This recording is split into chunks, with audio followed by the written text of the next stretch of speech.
Nós estamos, meus queridos irmãos, trabalhando com esta obra aqui.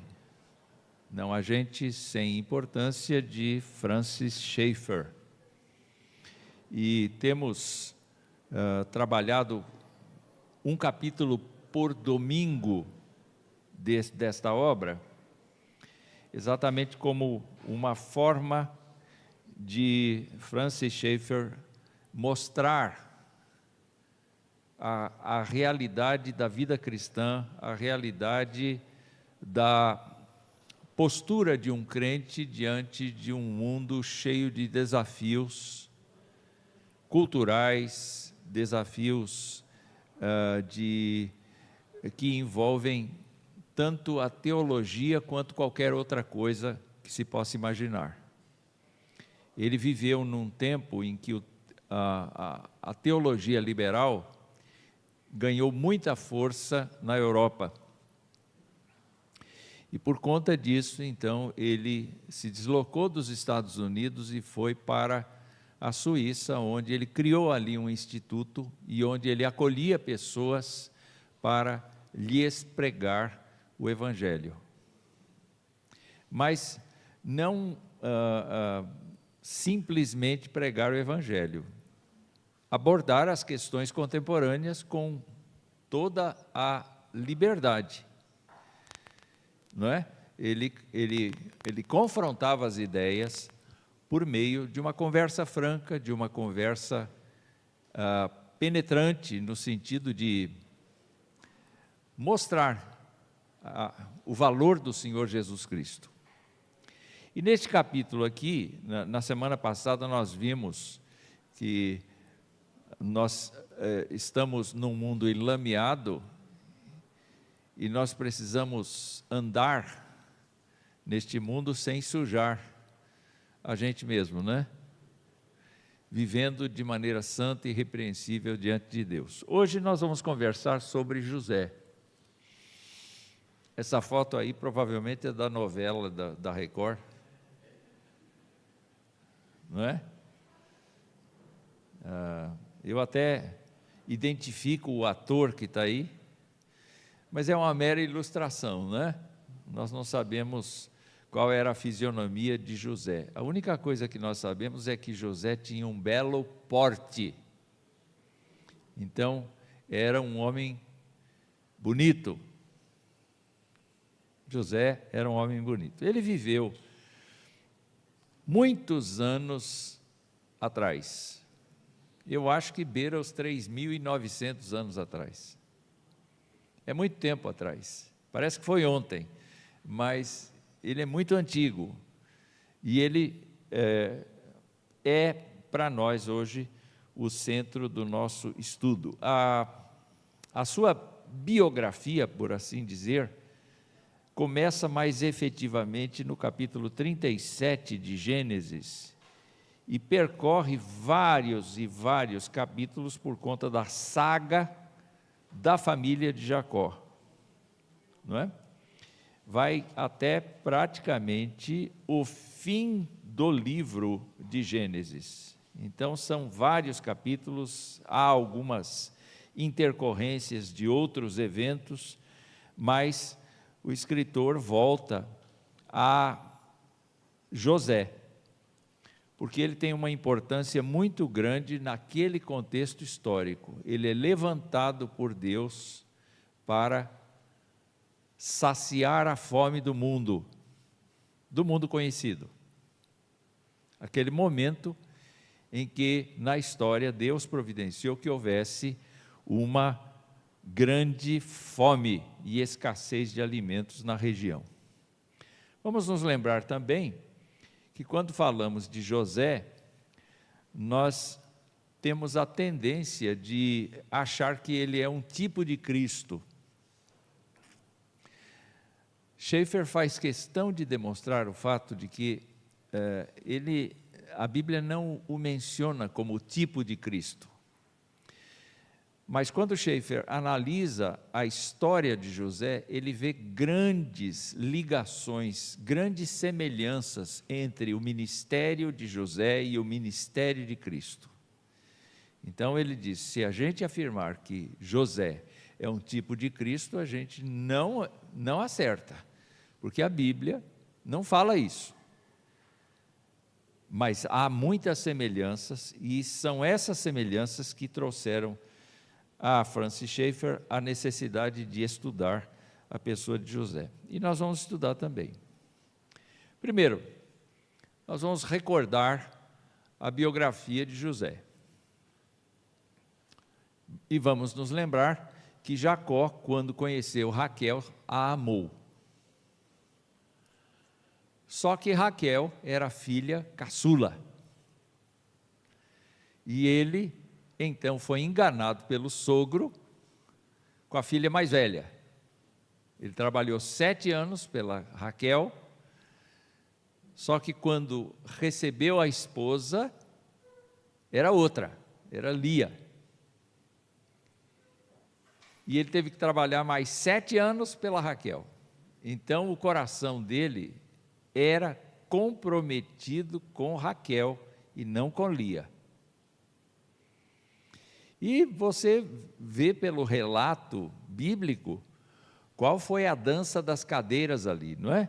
Lia foi protegida por Deus porque Jacó amava Raquel.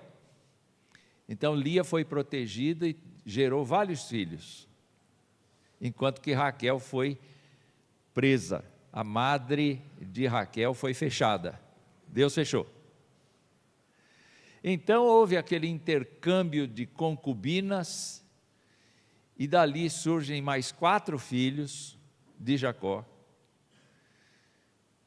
E nesse período justamente de tem filho aqui, tem filho ali, tem filho lá, Deus finalmente abre a madre de Raquel e ela tem José.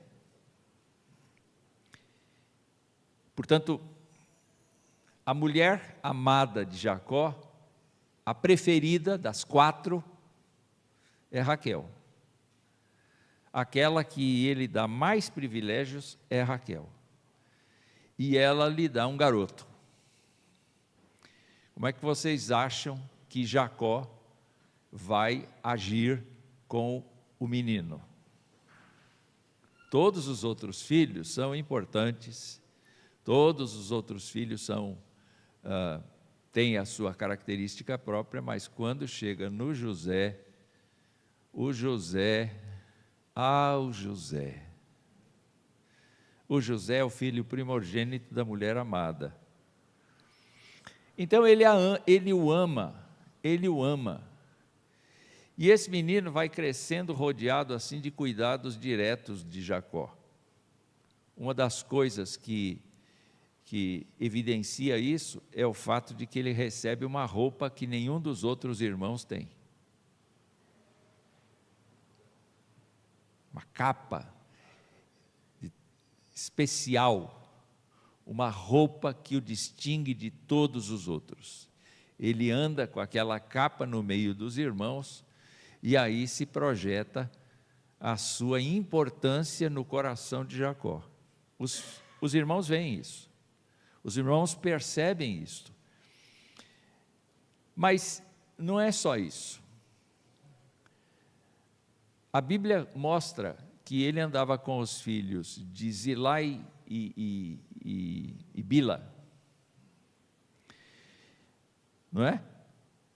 Se você olhar aqui em Gênesis, no capítulo de número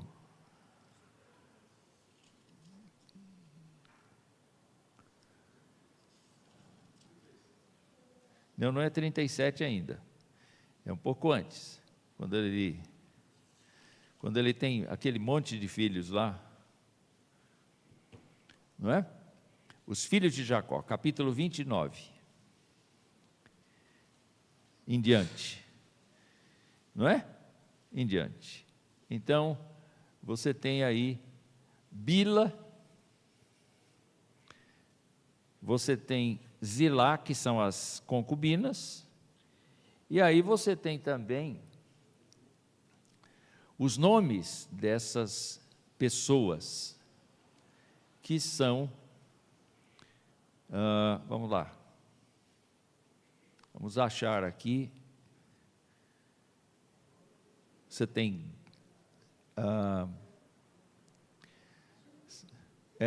filha de Bila.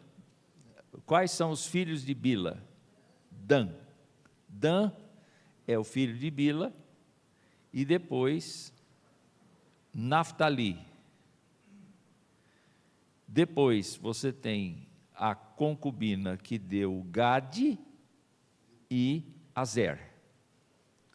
Então, esses 4 eram filhos das concubinas e filhos, eventualmente, de segunda categoria, vamos dizer assim, dentro da família.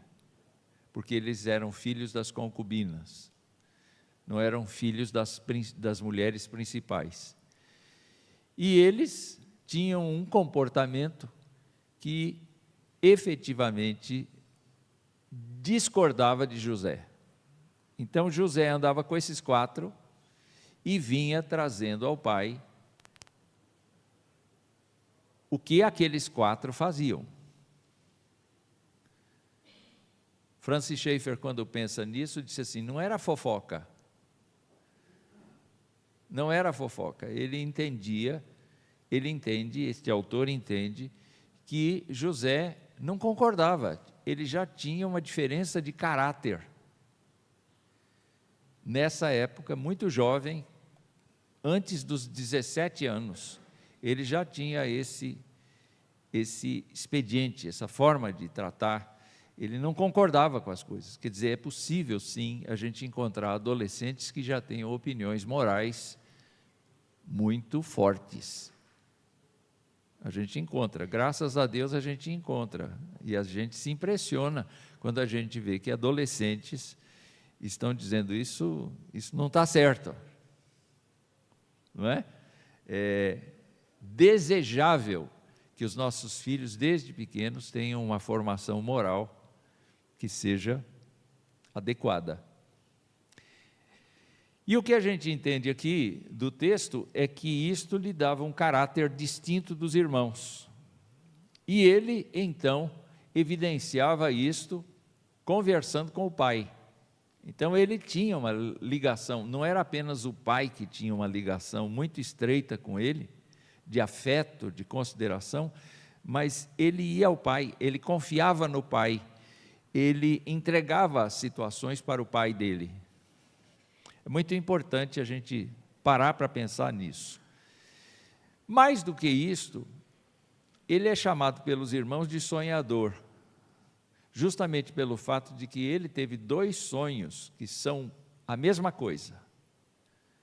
É que um dia aconteceria uma coisa que o colocaria em evidência e os seus irmãos se dobrariam diante dele. Sua família se dobraria diante dele. Deus colocou isto na sua frente, por meio de sonhos. Essa era uma forma de Deus falar, não é? Em Hebreus, no capítulo 1, a gente vê que Deus falou de muitas maneiras aos pais pelos profetas. O sonho foi um expediente que Deus usou com José. Deus usou do mesmo expediente com Faraó. Deus usou do mesmo expediente com o copeiro do rei e com o padeiro do rei. Esse foi um expediente que Deus usou. Deus pode usar sonhos hoje? Pode. Entretanto, hoje nós estamos mais fartos, porque nós temos a palavra de Deus na nossa mão e temos o Espírito do Santo do Senhor como selo da nossa vida. Então, nós temos uma compreensão e uma responsabilidade muito maior. Porque a gente tem o testemunho de Deus na mão, e eles não tinham. Então Deus usa esta forma de falar com José sem que lhe diga exatamente o que vai acontecer. É uma forma de Deus trabalhar. Deus vai dando pistas. Assim como a vinda de Jesus Cristo à Terra foi dada assim com uma série de pistas no Antigo Testamento, nunca foi falado claramente, não é? Os apóstolos é que tiveram o cuidado de pegar as profecias do Antigo Testamento e ir costurando a doutrina de Cristo no Antigo Testamento, nós temos que compreender que Deus deu pistas para que José compreendesse a sua missão. E tudo começa exatamente com o fato de que seus irmãos vão pastorear os rebanhos de Jacó a 80 quilômetros de distância. Muito longe. Quer dizer, vocês podem imaginar o tanto de bom relacionamento que Jacó tinha com seus filhos, né? Eles foram morar no exterior quase, não é? Para evitar conviver com o pai.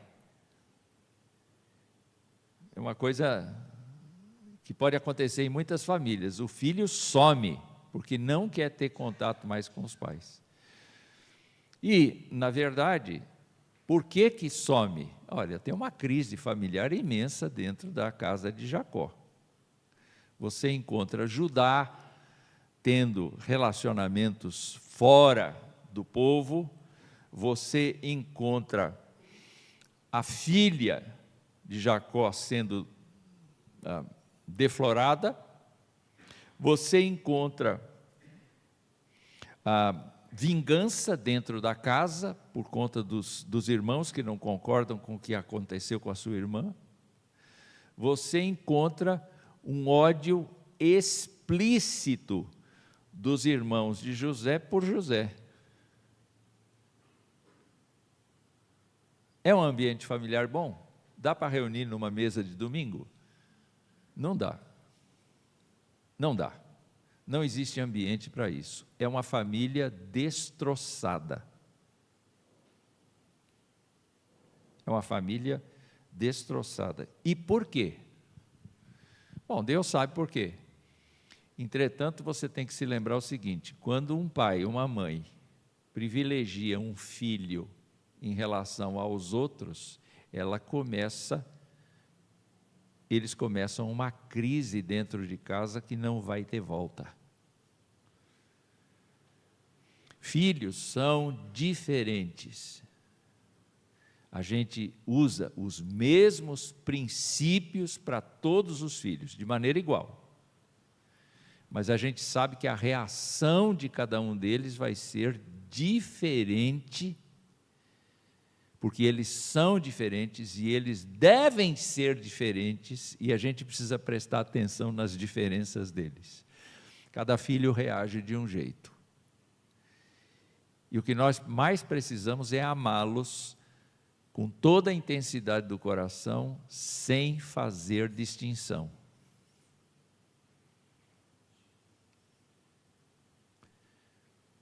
Nunca faça isso com seus filhos. Você tinha que ser como seu irmão. Você tinha que ser como sua irmã. Ele sim está fazendo a coisa certa, você só dá cabeçada. Começou aí a desgraça. Eu sei que você sente isso, mas não fale isso. Não fale isso. Ore mais intensamente pelo filho mais problemático. Mas não deixe de considerá-lo, porque é fruto do seu ventre, é fruto da sua união conjugal. Ai, eu tenho um filho que é uma bênção, mas tenho um filho que é uma desgraça. Não fale isso. São seus filhos.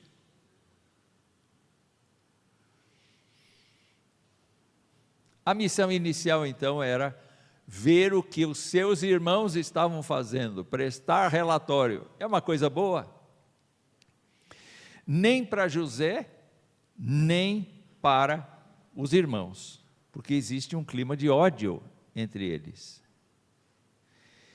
E mais do que isto, a Bíblia indica o fato de que José disse assim: tá bom, eu vou, tudo certo. Eu vou. A prontidão em servir é uma coisa que marca José. Ele se prontifica a servir. Então, quando a gente pensa na receptividade afetiva perante os irmãos, eu coloquei aqui, é quase nula. Por quê? Porque Rúben, o mais velho, ainda tenta proteger. E Judá, um dos filhos de Lia, também acaba contribuindo nesse processo de não matarem o José, porque ele era réu de morte. No coração dos irmãos, eles deviam acabar com a vida dele. Eu não sei se você tem em casa um drama como esse, né? Eu quero matar meu irmão. Às vezes as crianças falam isso de boca, né? Vou te matar. Eu espero que isso não desça ao coração, porque se descer ao coração é assassinato. E a Bíblia nos mostra então que a sua vida foi totalmente transtornada pelos seus irmãos. Ele saiu de casa para ver, naquele dia, com a sua roupa elegante, ele saiu, 17 anos, se perdeu no meio do caminho, alguém passou para ele o cheiro de bolacha, então ele foi parar exatamente 24 quilômetros mais longe, 104 quilômetros a pé, ele andou para achar os seus irmãos, e de lá de longe disseram, olha quem vem lá. Aí alguém sussurra assim, não está na hora de matar? Rúben ouve e diz assim, não, joga ele numa cisterna aí, deixa ele aí. E eles foram tomar uma refeição à vontade, rindo, se divertindo, porque agora aquele imbróglio que estava ali, estava já pronto para ser feita alguma coisa. E queridos irmãos, mal sabiam eles que eles estavam agindo para que Deus fosse louvado. Eles eram agentes do mal, entretanto eles estavam a serviço do Altíssimo. Você tem que aprender essa lição. Muitas vezes, as tempestades que a gente passa, são tempestades que nos ajudam a aproximar de Deus. É uma coisa estranha isso, mas é uma tendência nossa. Quando a gente está alegre, a última coisa que a gente lembra é Deus. Mas quando a gente está triste, a primeira coisa que a gente lembra é Deus. Então, quando você pensa assim, estragaram com a vida dele, venderam o rapaz, 20 moedas, venderam o rapaz para nunca mais saber dele, não se interessaram, quando eles estavam na frente de José, falando a língua deles, José entendendo tudo, mas não se deixando manifestar, só falando por intérprete, ele viu, agora nós estamos pagando por aquilo que nós fizemos. Porque quando José perguntou para eles, vocês têm irmãos? Ele falou, não, a gente tem um que já foi embora, que já morreu, a gente não sabe dele. Foi riscado da nossa lista de amigos, não existe, não é? Então, quando a gente imagina que a vida dele foi transtornada pelo ódio dos irmãos, nós vemos que não. Deus usou aquela tempestade, aquela mudança radical de vida, de filho privilegiado para escravo. É uma curva muito grande, é uma queda muito grande. E eu resolvi brincar. É um sobe e desce que dá um gráfico. E eu resolvi fazer a vida de José na forma de um gráfico. Olha só, minha sugestão é que no início de tudo ele era filho predileto de Jacó. Então Jacó olhava para todos os filhos de maneira genérica, mas para José, José, o meu José, o amado José, não é? Ele olhava diferente, então ele estava acima dos irmãos. Dá para ler aí de trás? Vocês conseguem ler? Mas aí ele é vendido como escravo. Então eu joguei todo mundo no 1, porque José não morreu. Morreu seria 0. Eu joguei no 1, mas também joguei a família inteira no 1, porque a família quis a morte dele, a família desejou, a família caminhou para o assassinato.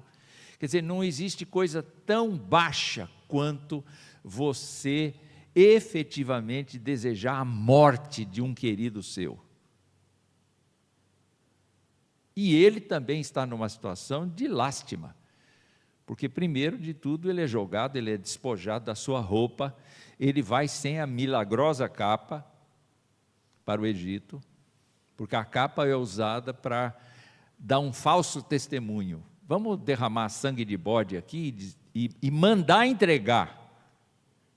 Foi um empregado que foi contar para Jacó: o senhor identifica essa capa? Essa capa aqui? É do meu filho José. Então José, conclusão, ele foi morto por uma besta, uma fera. E ninguém fala, ninguém confirma nada, a conclusão é de Jacó. Ninguém fala nada. Então está tudo muito, muito ruim. E José chega lá, sem saber o idioma, sem saber nada, ele é um moço de 17 anos, é uma criança ainda. Entretanto, ele chega lá e é exposto como mercadoria.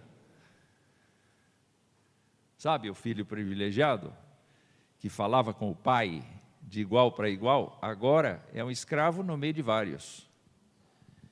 E Deus vai orientando a história.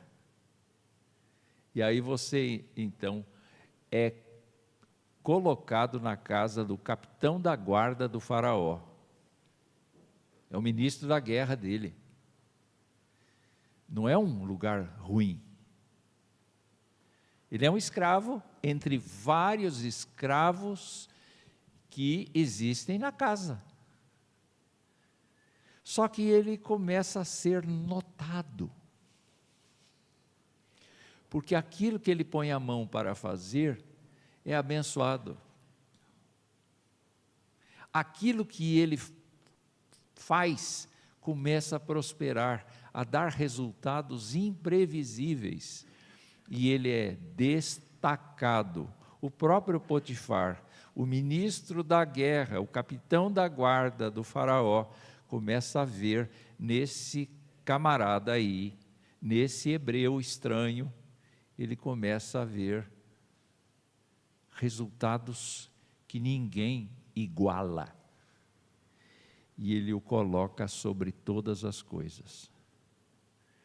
A única regra: eu sou o senhor aqui, e essa mulher é a minha mulher, você não põe a mão nela. O resto você administra. Eu coloquei nota 5 lá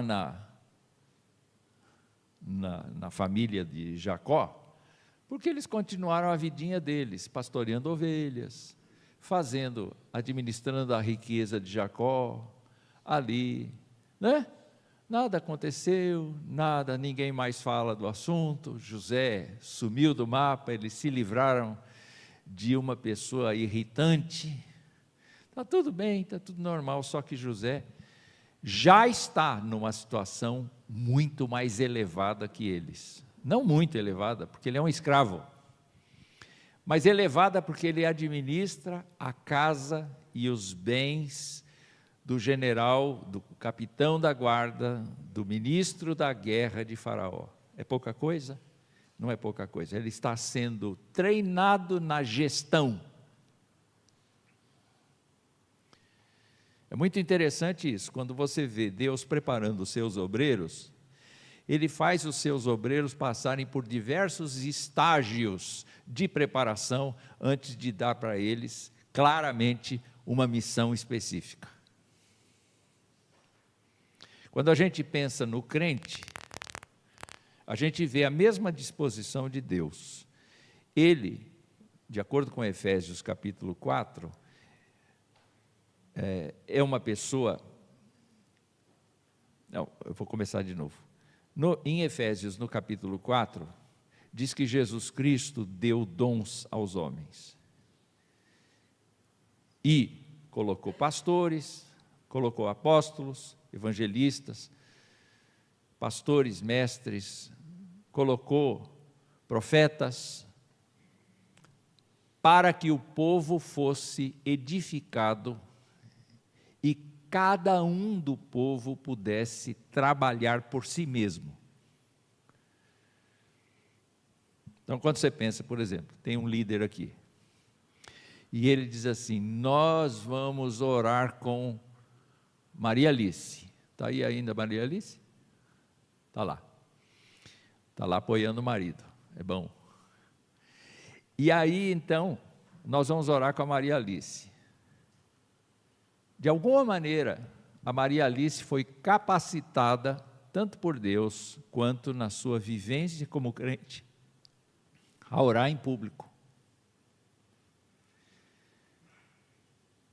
E cada um de nós deveria chegar ao ponto de ser capaz de orar em público, sem restrição nenhuma, sem vergonha, sem nenhuma preocupação. É um índice de crescimento de cada crente. Então, a gente já aprendeu muitas coisas da área da vida cristã, mas existe uma certa ordem em que Deus estabelece líderes que forneçam as ferramentas para que o próprio crente tenha a sua produção de trabalho. É interessante. E Deus fez isso com José.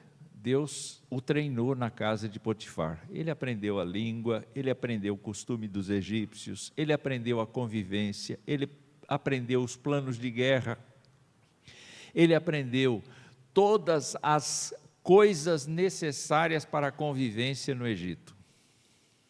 Porque quando ele chega diante de Faraó, ele não sabe o que aconteceu. Faraó sonhou.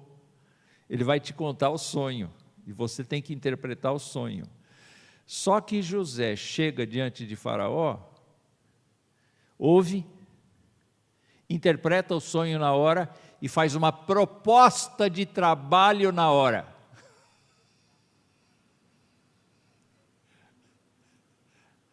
Onde é que ele aprendeu isso? Não foi debaixo da manga de Jacó, não foi debaixo da sua veste, foi trabalhar duro, como escravo. Então aquilo foi útil, foi abençoador. Se você está vivendo uma situação em que você passa dificuldade por ser cristão, por ser pessoa honrada, por ser pessoa que não modifica a sua postura diante das conjunturas do mundo, tenha confiança de que Deus está treinando você. E aí nós encontramos a mulher de Potifar, que é a armadilha. É a armadilha, ela se apaixona, ela é uma paixão mesmo. Ela deseja ardentemente ter uma relação íntima com José. E José desconversa, foge, desconversa, foge, desconversa, foge. Na última vez que isso acontece, ela vê uma oportunidade, ela praticamente arranca a parte de cima, né, da roupa dele, não é? E ele sai correndo como um covarde. Só que ele não é covarde. E ela se aproveita desse momento e ela testemunha falsamente, diz a Bíblia, e ela então o leva à prisão, porque Potifar não perdoa.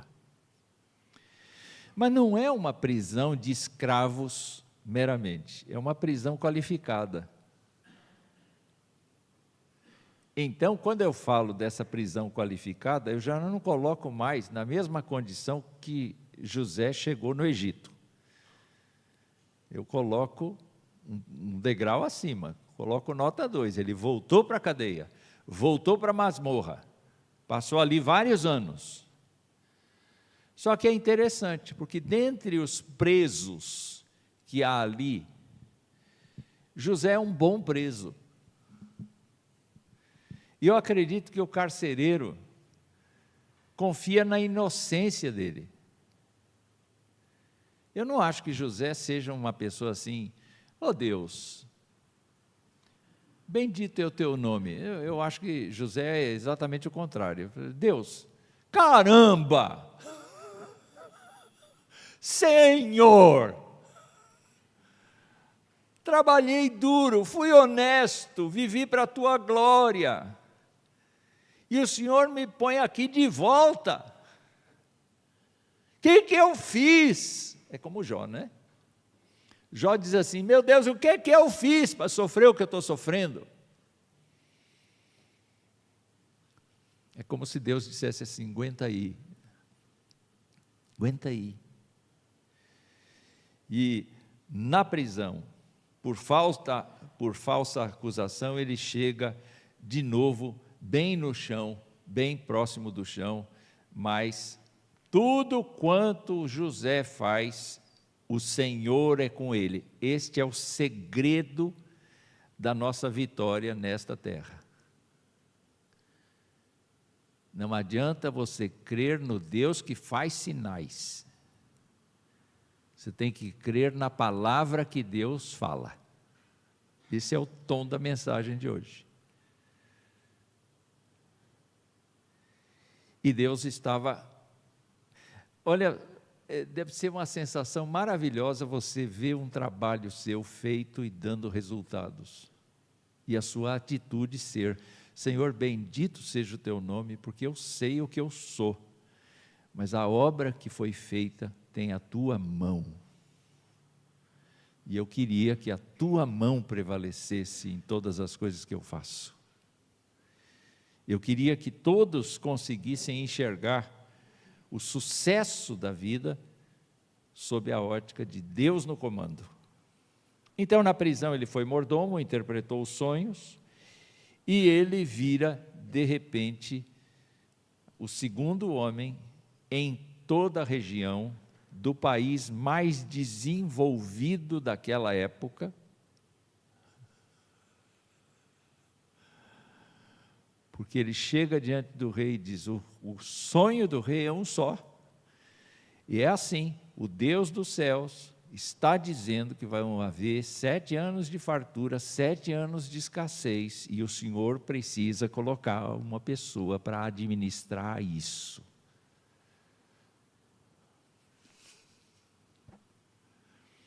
Ele está procurando emprego?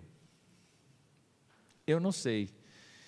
Mas você percebe como essa pessoa é levada pelo Espírito Santo de Deus a falar a vontade de Deus para o faraó. Assim como Moisés falou depois, mais tarde. Então eu coloco nota 10 aí, tá certo? Tem pessoa mais importante nesse circuito? E a família de Jacó, como é que está? Eu joguei para 3. Ô gente, Jacó falando com os filhos, nós estamos começando a passar fome, vocês não vão fazer nada?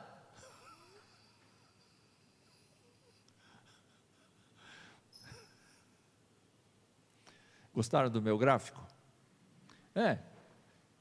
Dá para fazer, né? Dá para explicar teologia com matemática.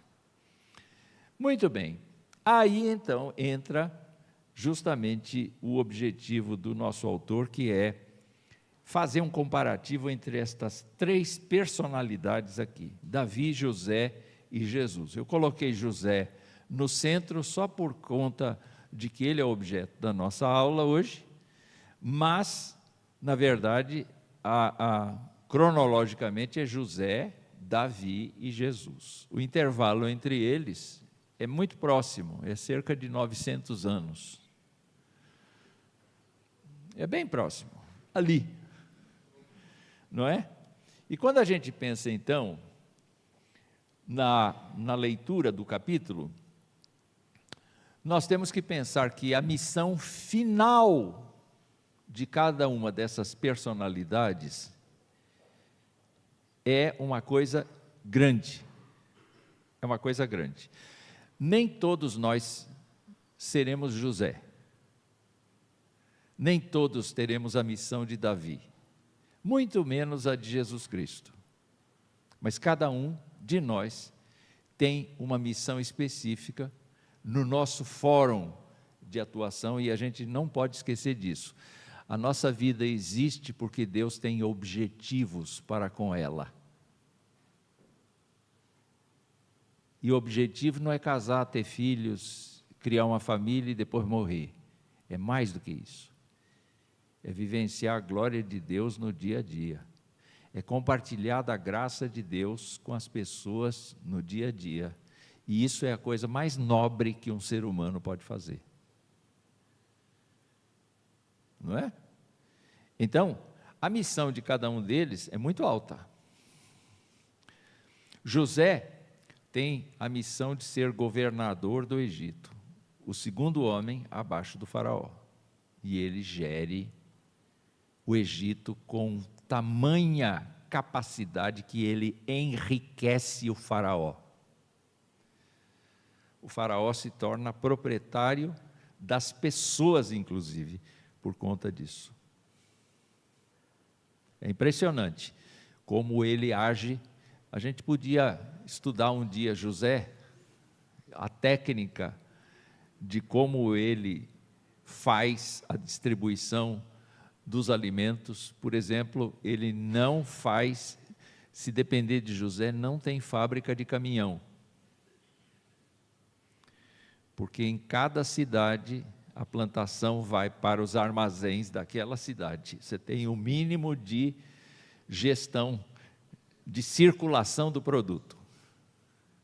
A outra coisa é estabelecer um imposto da quinta parte.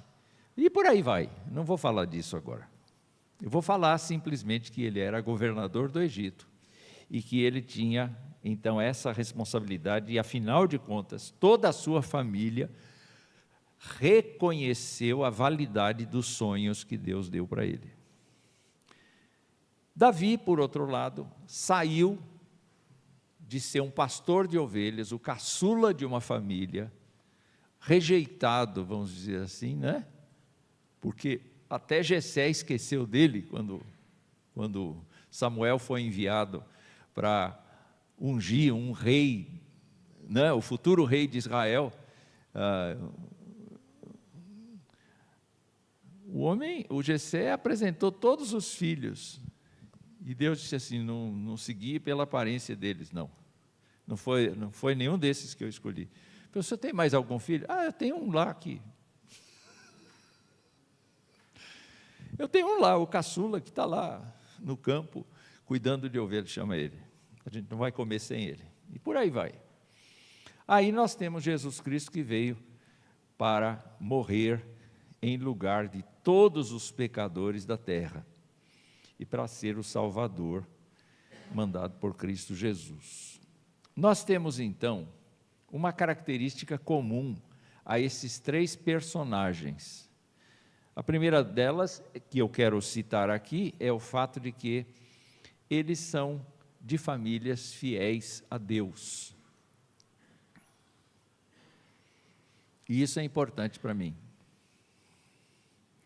Jacó estava dentro de uma aliança feita com Deus, por Deus, com Abraão. Correto? Quando você pensa em Davi, você pensa que Deus trouxe Rute dos Moabitas para gerar Obed, e Obed gerar Jessé, e Jessé gerar Davi. Então, há um fato impressionante na história pregressa de Davi, que Deus está encaminhando tudo para que ele venha a acontecer. E o Novo Testamento chama Davi o homem segundo o coração de Deus. É um homem escolhido pelo Senhor para ser, e isso vem dentro da linhagem de Davi, e da linhagem de Abraão. E você não pode esquecer que Deus não ia pegar Jesus Cristo de outra fonte a não ser da família de Abraão. Não tem cabimento ele pegar da família de Ciro, ou da família de Nabucodonosor, ou de outro. Só faria sentido dele confirmar sua promessa feita a Davi, de que haveria um descendente dele. Então, todos esses conhecem ao Senhor.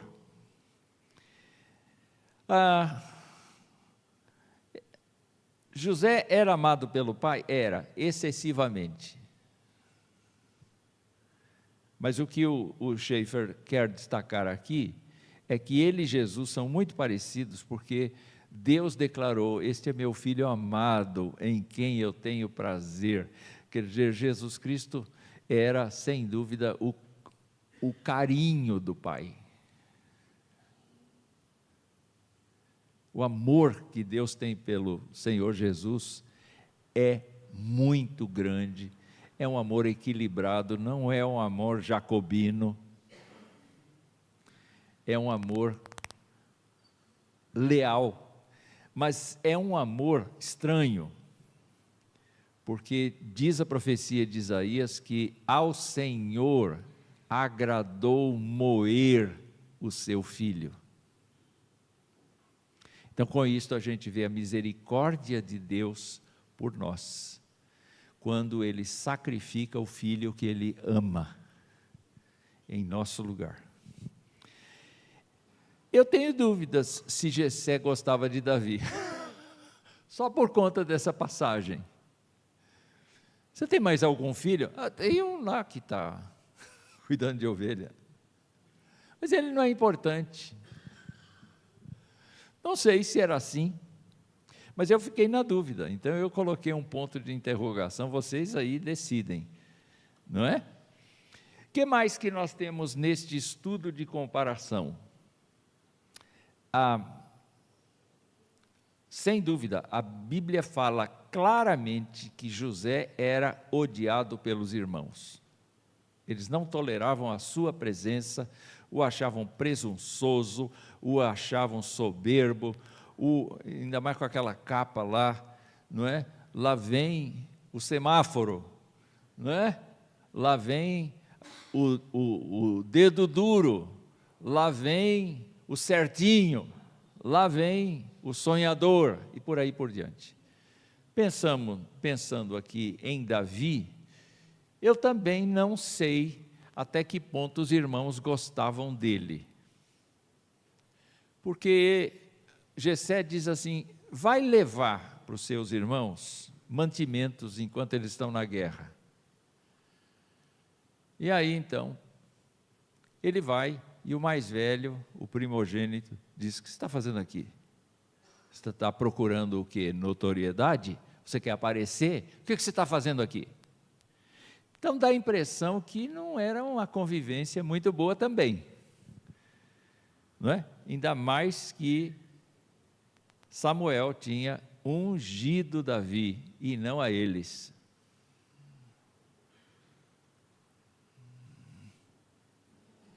Está pensando?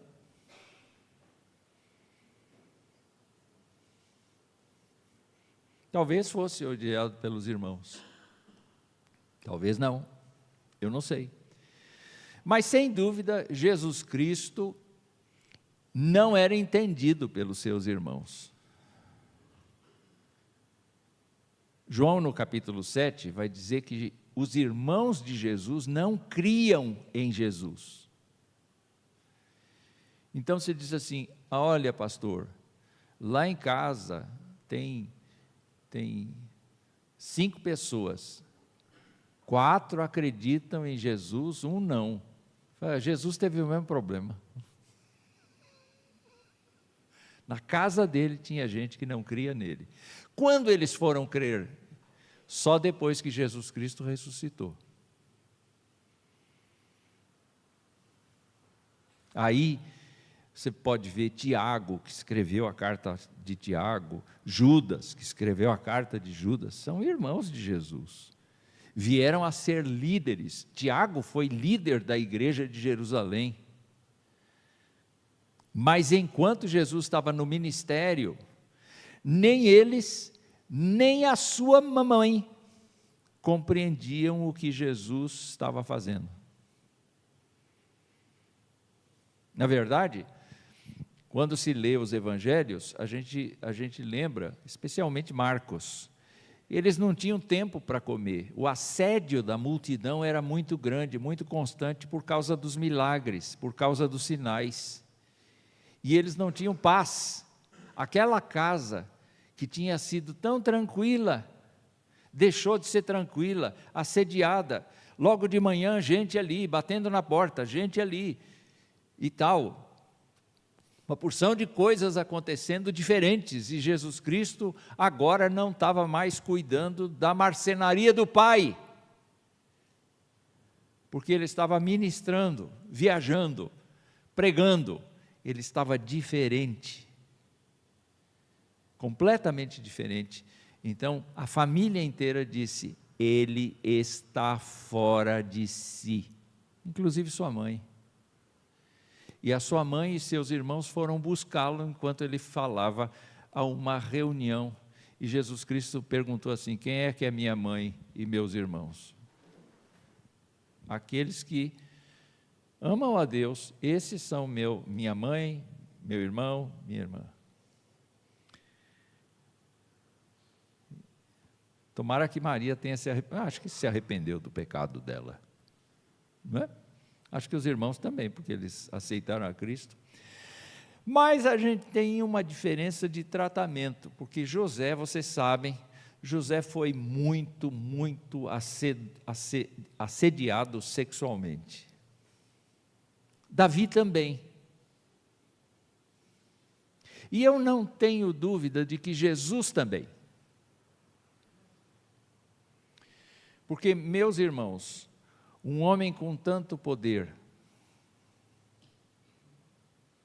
atrai a atenção das multidões. Sabe aquela gritaria que havia em torno dos Beatles?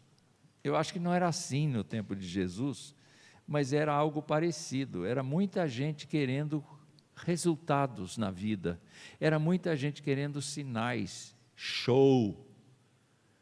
Isso faz parte do ser humano. O ser humano adora um show, adora uma coisa desse tipo. E eu não tenho dúvidas de que, inclusive na área moral, Jesus sofreu tentações, porque Ele é o representante de todos nós. Em tudo Ele foi tentado, diz a Escritura. Então, pessoas se oferecendo a Ele, eu não posso dizer que isso aconteceu, mas eu não posso negar o fato de que Ele foi tentado moralmente. E diante dessa circunstância, o que nós assistimos? Davi, em vez de ir para a guerra, como era a época de guerra, e todo rei que se prezava ia para a guerra, Davi ficou em casa e ficou onde? Ele ficou ali no... Como é que chama aquele espaço ali, que tem uma gradinha na frente do terraço? Ele ficou observando a natureza. E ali os olhos dele focaram em alguém se banhando. E ele disse: manda trazer. E a Bíblia conta em detalhes o que aconteceu. Nós sabemos então que no teste, ele foi reprovado, nota 0. Gostou? Nota 0, ali. Porque diante das tentações, ele se confrontou com a obediência e ele a negou. Enquanto que José pagou as consequências de ser honesto. O que Francis Schaeffer quer nos ensinar aqui? Ele quer nos ensinar que o crente diante de tentações que vai sofrer, ele precisa se apegar à palavra fiel e permanecer fiel.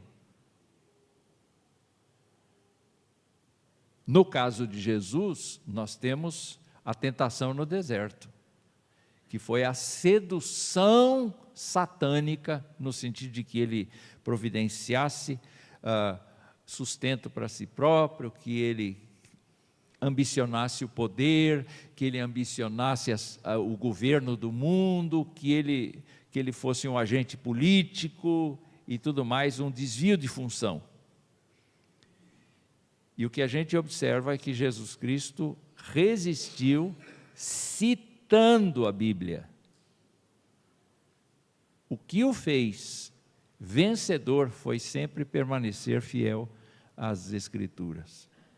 Então, quando nós olhamos para os três, nós observamos que com José existe uma afinidade em relação a Jesus, mas não existe uma afinidade em relação a Davi. Esse é o fracasso de Davi, e como consequência, nunca mais a espada saiu da casa de Davi.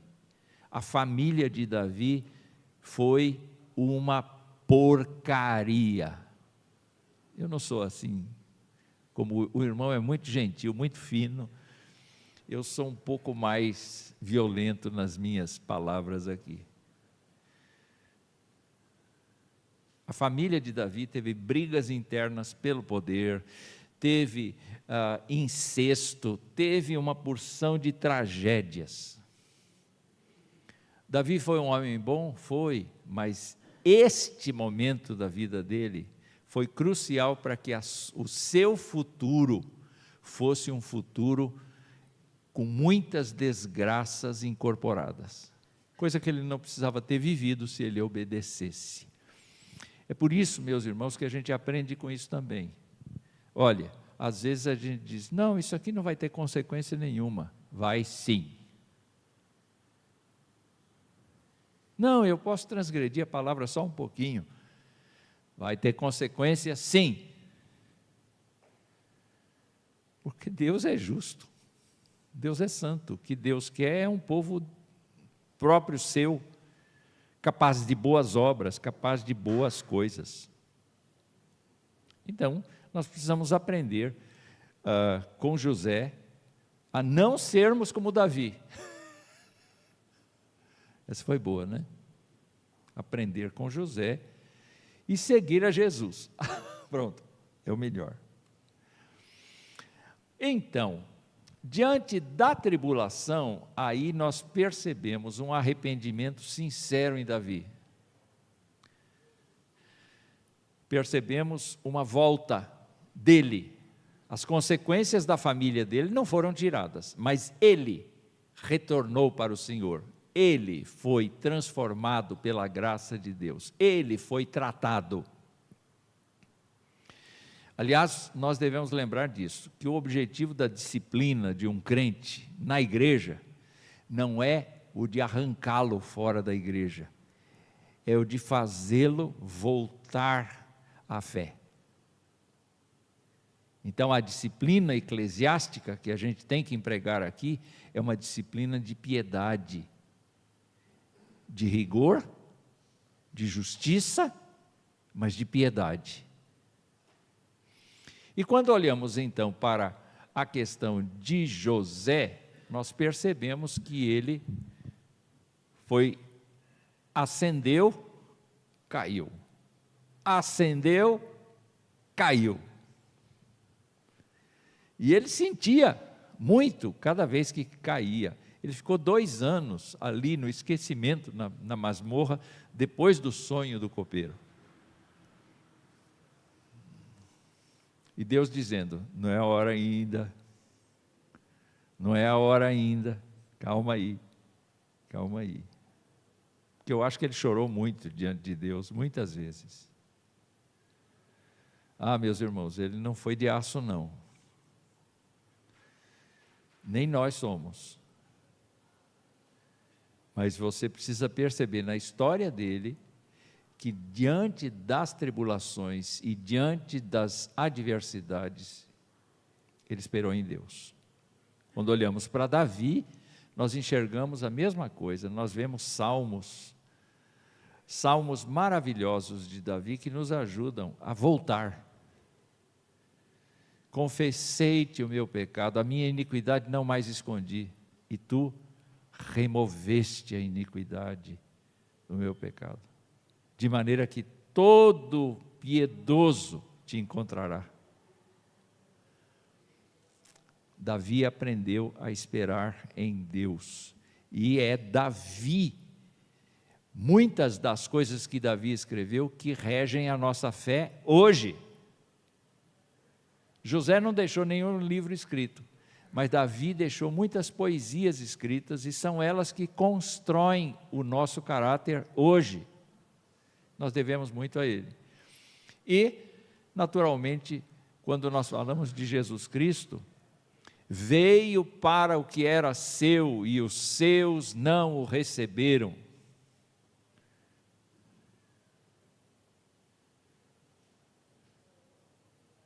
Jesus foi negado por seus próprios pares. Jesus não foi aceito pela maioria das pessoas. Jesus foi tido como um blasfemo. Jesus Cristo foi rejeitado. E mesmo assim foi até a morte. Eu não vim para mudar a lei, eu vim para cumprir. Eu vim para fazer tudo o que estava planejado no coração do Pai. Ele não mudou, e isso é maravilhoso. E a última coisa é que esses 3 homens se tornaram bênçãos para nós. Em que sentido? Bom, no caso do governador do Egito, ele não cuidou apenas dos egípcios, mas a fome que se instalou naquela grande região foi cuidada por Deus pelo trabalho de José. Ele alimentou, literalmente ele alimentou as pessoas. Com Davi, nós encontramos diversas poesias de Davi, em que ele fala de Deus ser o Deus que abençoa israelitas e não israelitas. Ele abençoa a todas as terras. Eu não sei se o Salmo 96 é atribuído a Davi, eu esqueci disso.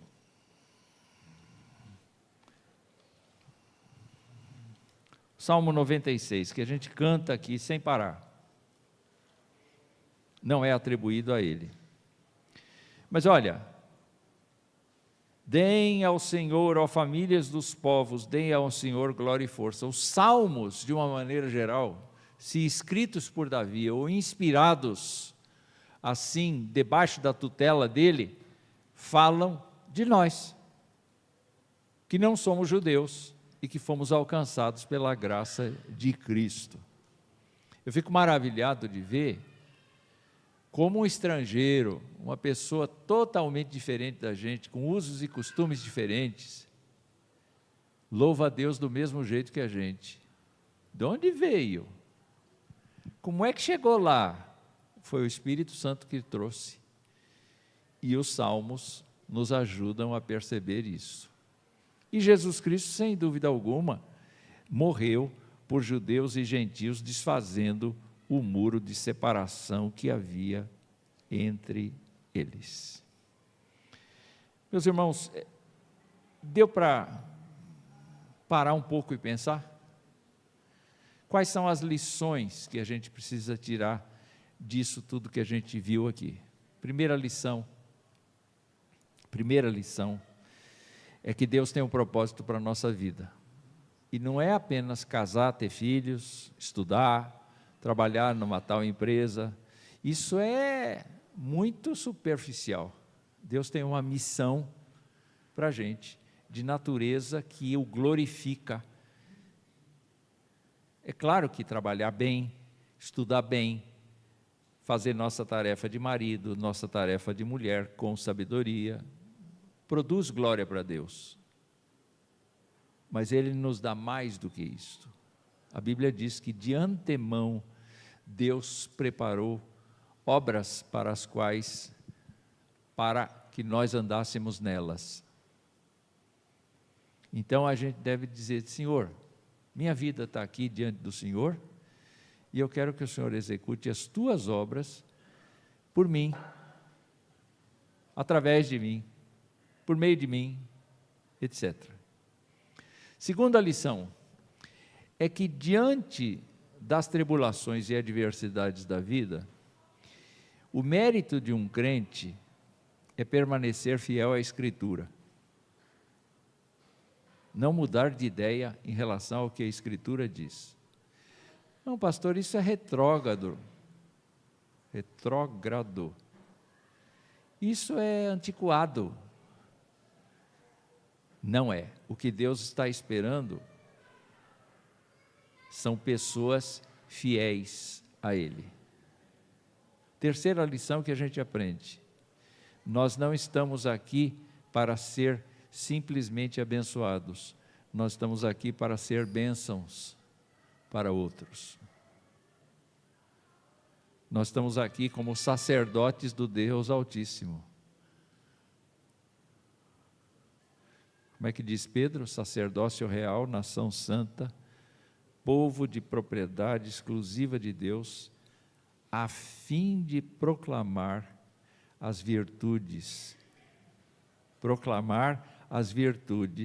daquele que chamou. Não é proclamar o nome da igreja, é proclamar as virtudes do Senhor. José, Davi e Jesus são as pessoas que a gente deve guardar hoje. Amém?